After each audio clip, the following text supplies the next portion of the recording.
Hey, it's Bianca, and in lieu of staying in a colonial apartment, I am going to be eating like George Washington today, or really any 18th century person.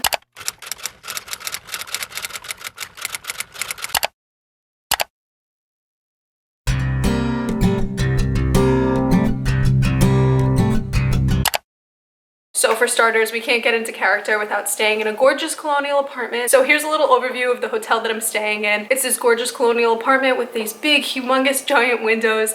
It's so beautiful. You see the whole view of the city. You see the Ben Franklin Bridge. So like shout out to Ben because we're going to be eating like him today too. And this really lovely kitchen that I'm going to be eating breakfast in, as well as just like hanging out and spending some time here. If you want to stay here or if you want to stay in any of the local hotel locations, I will be linking everything about them down below. But furthermore, let's get into breakfast. So for breakfast this morning, we stayed kind of basic as any colonial person would, and we did some poached eggs with a Philly muffin and some potatoes with peppers. So I'm not saying everybody ate this from this place called Excellent Cafe here in the old city of Philadelphia. Obviously in the 1700s and the 1800s and so forth and so on, we drank tea, hence the Boston Tea Party. So this morning I went ahead and drank a berry cherry something of celestial tea. It's not English breakfast tea, it's not loose tea, but it does the job and it was actually quite delicious. Apparently in the 1700s, the British feared uncooked fruit. They thought it'd give them the plague. So we're eating uncooked berries on top of French toast. A baked good was pretty much standard cuisine in this time period, although we're not eating our bread with alum, which is a bleaching ingredient that makes bread appear larger, which yes, in fact, that was a thing. The average New England colonist diet, which typically wasn't so average considering there was no such thing as a typical colonial meal, was simple. Their soil and climate limited varieties of fruits and vegetables, so basically whatever was readily available was on your plate to eat. P.S. This really fancy modern stovetop was not the move in the 1700s. In the Northeast, breakfast could consist of breads, cold meats, fruit pies, and pastries. I'll link some sources I read through in the description if you're interested in food history.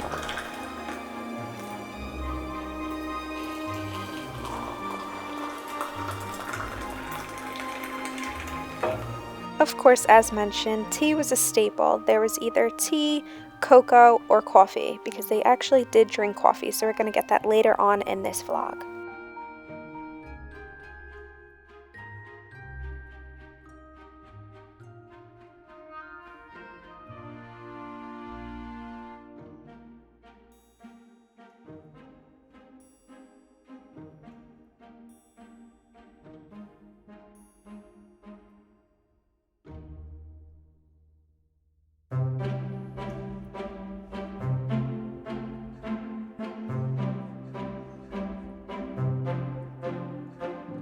For the first adventure of today, before we even go get coffee, George Washington liked his coffee. No? Yeah? He loves I'm Starbucks. Literally making up a rumor. Starbucks sucks, actually. I hate Starbucks. You're at the Betsy Ross house. So fun. We've actually been here before and we've been inside before, so I'm not gonna go in and like go through the whole thing again because I have been here. Here it is, if you guys care or want to see. Behind me, they're doing a tour. Maybe we could eavesdrop. And then there's a flag store across the street, right there.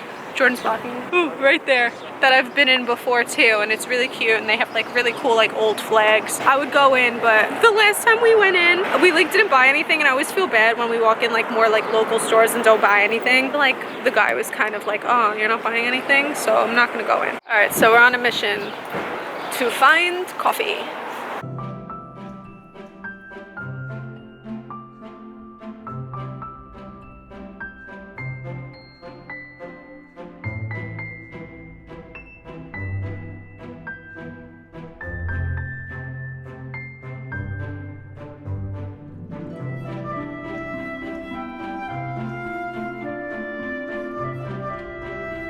We went ahead and got some coffee. I actually got a vanilla latte. Not that I think colonial men and women drank vanilla lattes, but they did eat sugar, so I'm going off of that. And the fact that they put milk in their tea.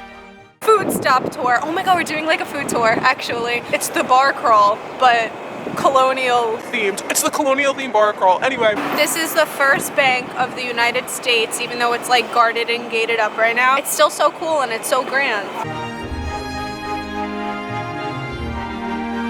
And behind us is the American Revolution Museum, right? Yeah. But we're definitely going to take you to Alfred's Alley That's gonna be so fun. So before we eat lunch, we're gonna do that. What should we eat for lunch?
Ooh, Taco Bell and Liberty Bell.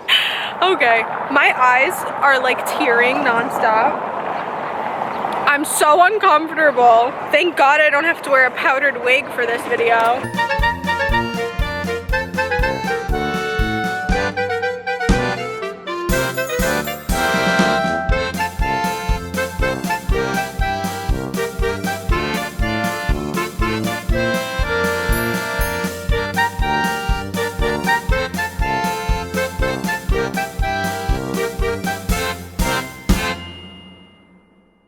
Taken from baking in America. Like the bread trade in Europe, colonial baking was still the difficult century-old handicraft operation. The baker worked from sunrise to sunset, mixing and fashioning the dough, firing the huge brick ovens, and baking by its searing heat. Quality was a test of his skill and his experience alone. In general, most bakers lived up to both, turning out a remarkably good loaf of bread. Okay, so we walked back to the apartment to find lunch, and I've bookmarked like so many things on Yelp that are like very colonial food and things that like an 18th century person would eat. But oh my God, none of them open until like 4 o'clock, 5 o'clock. Look at this, how funny is this? It's called Welsh rarebit. These are like so colonial. Oysters were super that. It sucks for me because I'm a vegetarian, so I'm doing this with like, I can't eat crab fingers even though, you know, that's what you should eat. The old bar fries, I could probably eat this. There probably might be like lobster on it though. Trout, crab fries, deviled eggs. This is what I was talking about this morning when I was like, oh, I got poached eggs instead of deviled eggs. Even though I really love deviled eggs. My problem is that a lot of the places actually look quite good, but they don't open for another hour. So I guess I never realized that like me and Jordan and our friends, when we come here, we usually just eat at the same places. Like we go to this vegan cheesesteak place called Blackbird Pizza. All of the restaurants, they do the changeover where like they close before breakfast, after breakfast, and before dinner. The places don't serve breakfast, they just open at 4 or 5.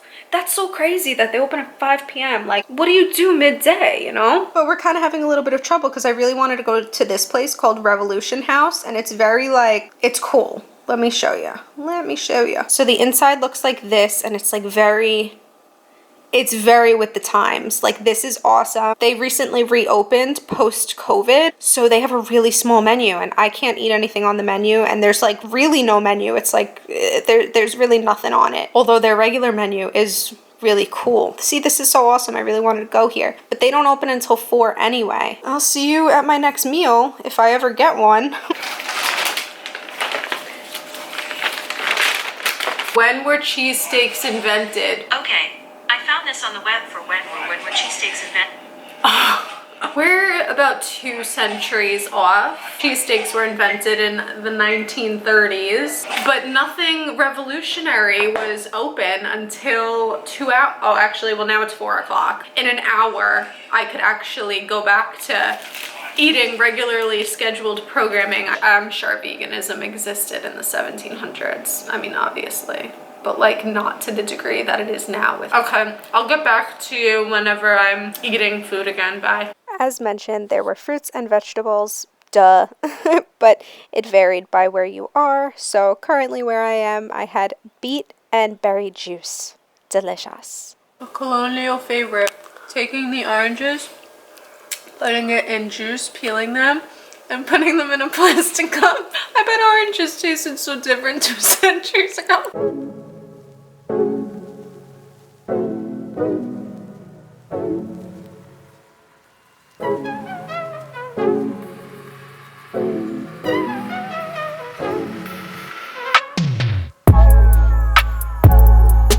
Should have wore your Colonial 4000s. I know. It's too cold out today to wear my George Washington 300s.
Sort of situation where like people like still live here. I know like in one of my Philly vlogs from a little while ago, I'll link it down below too, we've come here and it's just like the coolest thing ever to kind of just see, like just to walk in an alleyway and you're just like instantly back in time. All the architecture's still here, all the trees are obviously still here, they're as tall as anything.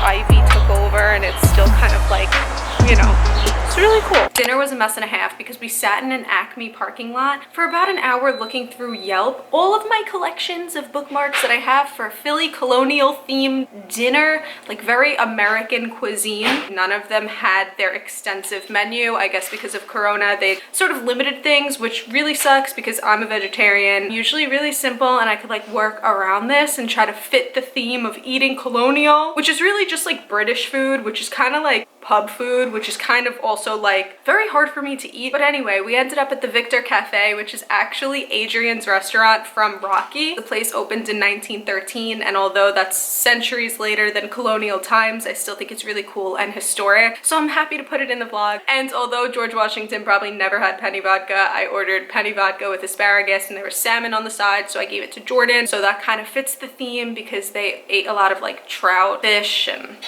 things that you could find in the area. And he had chicken piccata, which I'm pretty sure colonial men and women alike probably didn't eat chicken piccata. I'm sure Italian cuisine was here, but not until a little bit later on. But my name's not Bianca Bello for nothing. I'm always in the mood for Italian food. It's my entire identity. So also on the side I got polenta, which was delicious. And the place was just gorgeous, so I think this sort of paid homage to the fact that I wasn't able to go to a revolutionary pub, which I was so excited to go to. We were going to go to the oldest pub in America, but once again, their menu was super limited and the only thing I could really eat was cheese curds. The Victor Cafe was so gorgeous. I loved it. There were rooms upstairs that were very like gentleman's club loungy because the place is also an opera singer's like fantasy realm. Every 30 minutes one of the waiters gets up and starts singing opera, so it's really cool. You're not allowed to film it, so obviously I don't have a video clip of that, but I have videos of the entire restaurant and it was so stunning.